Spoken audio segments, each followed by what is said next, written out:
আমার শ্বশুরবাড়ির সবাই আমাকে পছন্দ করত শুধু একজন ছাড়া, আর সে হলো আমার শাশুড়ি আম্মা।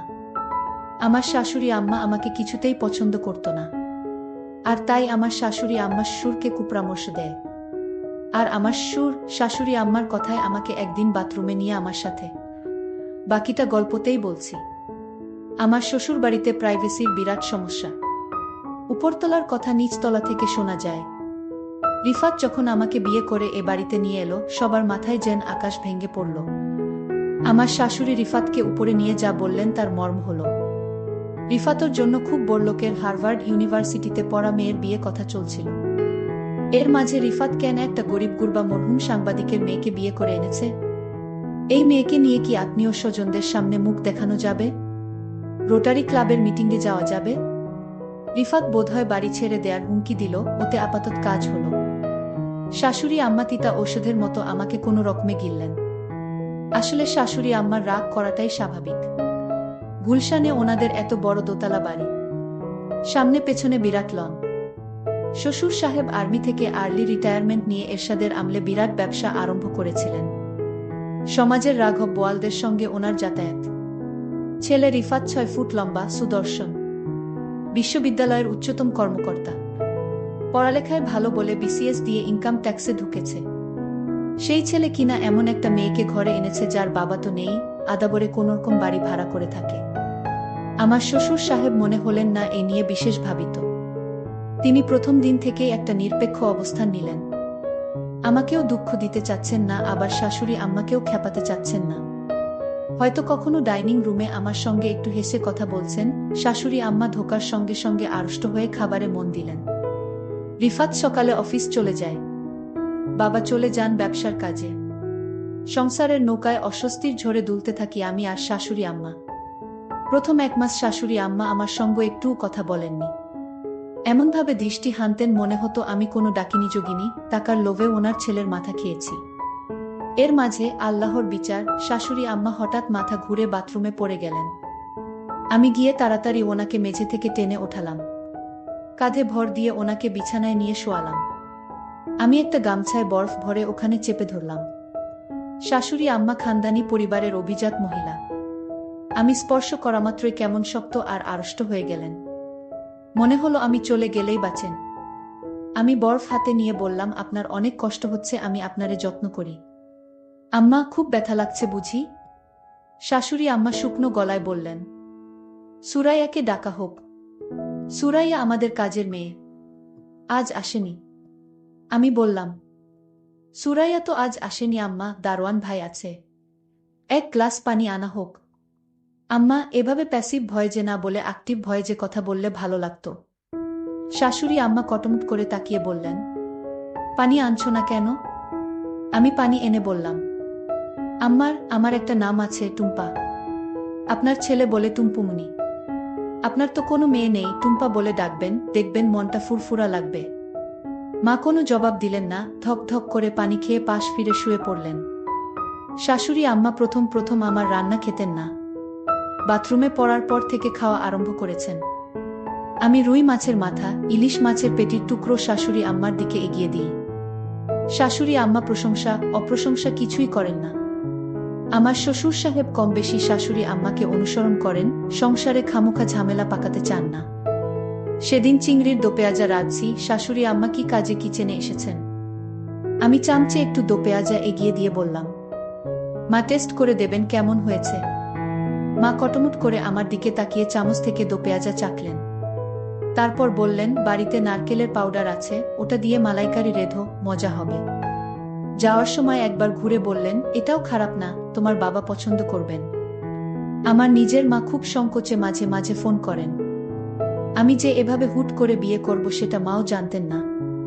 অথচ আমি এ বাড়িতে আসার 3য় দিন আমার শাশুড়ি আম্মা মাকে একচোট কথা শুনিয়ে দিয়েছেন। মা ফোন করলেই জানতে চান আমি কেমন আছি। আমি জানাই খুব ভালো আছি। মা কি বুঝেন কে জানে, মন খারাপ করে ফোন রাখেন। এভাবে মাসের পর মাস কেটে যাচ্ছিল, শাশুড়ির মনের তাপমাত্রা কিছুতেই 0 ডিগ্রি সেলসিয়াসে উপরে ওঠানো যাচ্ছিল না। সম্পর্কের বরফ গলতে সময় লাগছিল।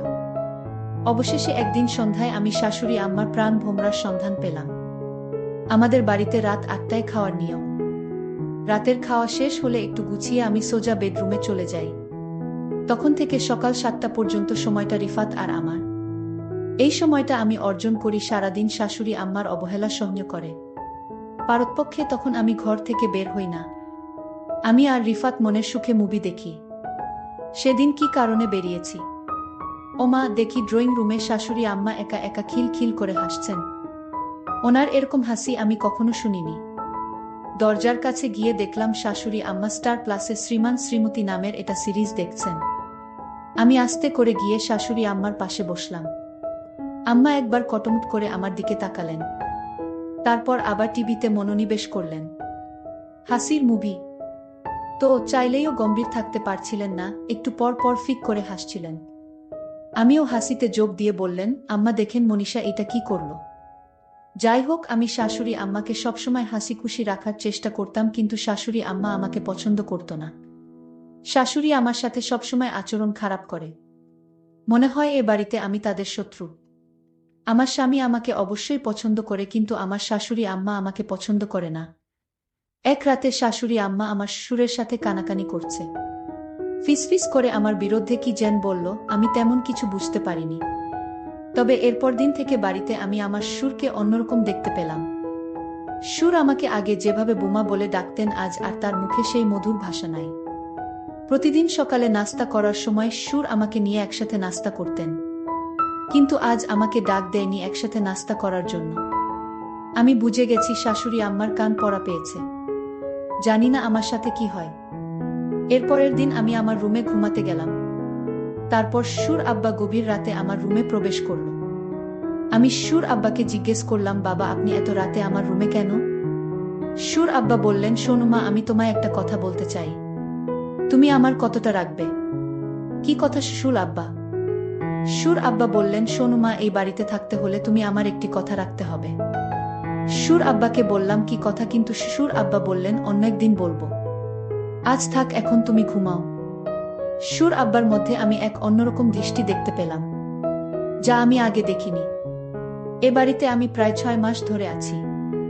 আজ শ্বশুর আমাকে কি বলতে চেয়েছিল তা আমি জানি না। এর 2-3 দিন পর আমি লক্ষ্য করলাম শ্বশুর আব্বা আমাকে তার মনের ভিতর লুকায়িত কথাটা বলার চেষ্টা করছে। আমি মনে মনে চিন্তা করলাম, শ্বশুর আব্বা কি বলতে চায় তা আমি শুনতে চাই। পরের দিন রাতে আমার শরীরে প্রচণ্ড জ্বর আসছিল, আমার খুব খারাপ লাগছিল। আমার পাশে কেউ নেই, একা একা রুমে জ্বরে আমি কাকড়াতে লাগলাম। এমন সময় হঠাৎ শ্বশুর আমার রুমে প্রবেশ করল। আমি শ্বশুর আব্বাকে দেখে চমকে গেলাম। আমি বললাম, শ্বশুর আব্বা আমার শরীরের প্রচণ্ড জ্বর, আমার মাথা ব্যথা করছে। শ্বশুর আব্বা বললেন, মা আমি তোমার মাথায় একটু ম্যাসাজ করে দেই, তাহলে তোমার মাথা ব্যথা কমে যাবে। আমি বললাম, শ্বশুর আব্বা আপনার কষ্ট করতে হবে না। আমি বুঝতে পারলাম শাশুড়ি যেদিন শ্বশুরকে কানে কানে কিছু বলার পর থেকেই শ্বশুর আমার সাথে এমন ভালো ব্যবহার করছে। জানি না এটা কি ভালো ব্যবহার নাকি আমার সাথে অন্য কিছু হতে যাচ্ছে। যাই হোক, শ্বশুর আব্বা বললেন, মা তোমার শরীরের অনেক জ্বর, তাছাড়া তোমার মাথা ব্যথা করছে, আমি তোমার মাথায় ম্যাসাজ করে দেই।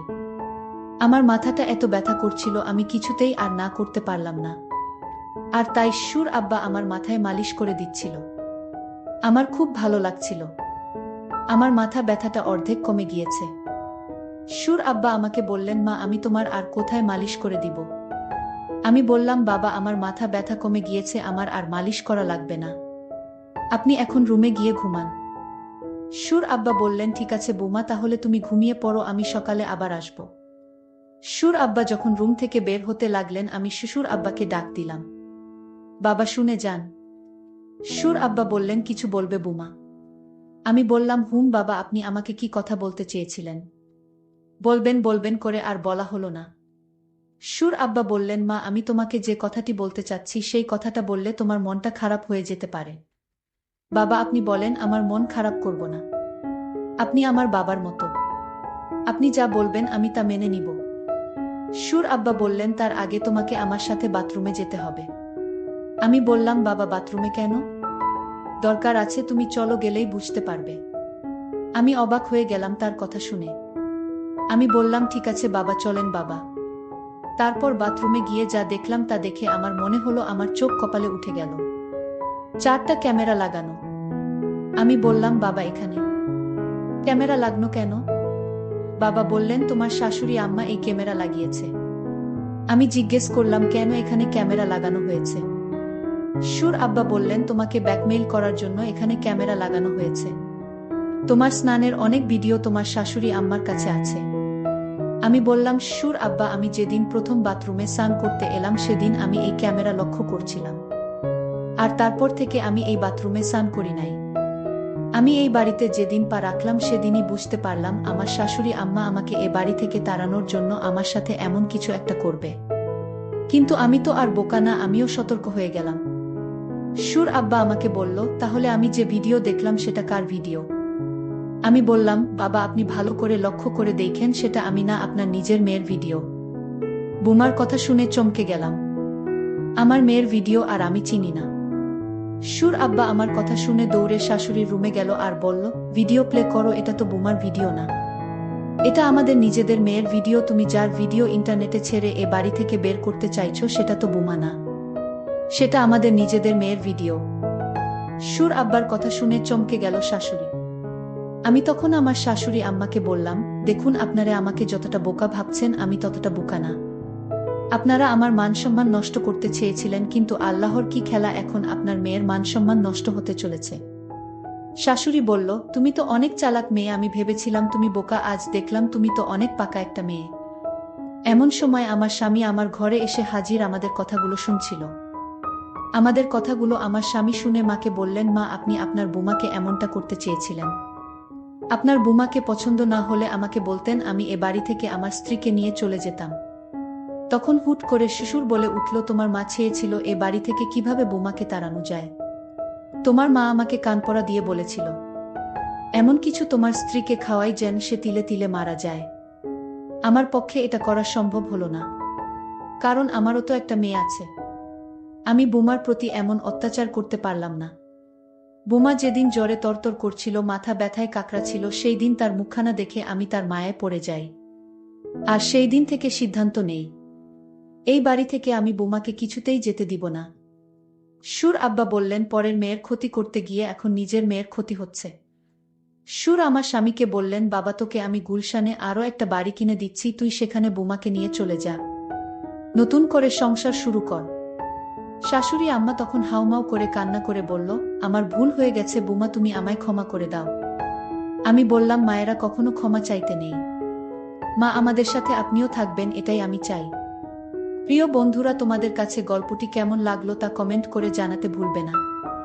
আর এরকম নতুন নতুন ভিডিও পেতে আমাদের চ্যানেলটিকে সাবস্ক্রাইব করে পাশে থাকবেন। ধন্যবাদ।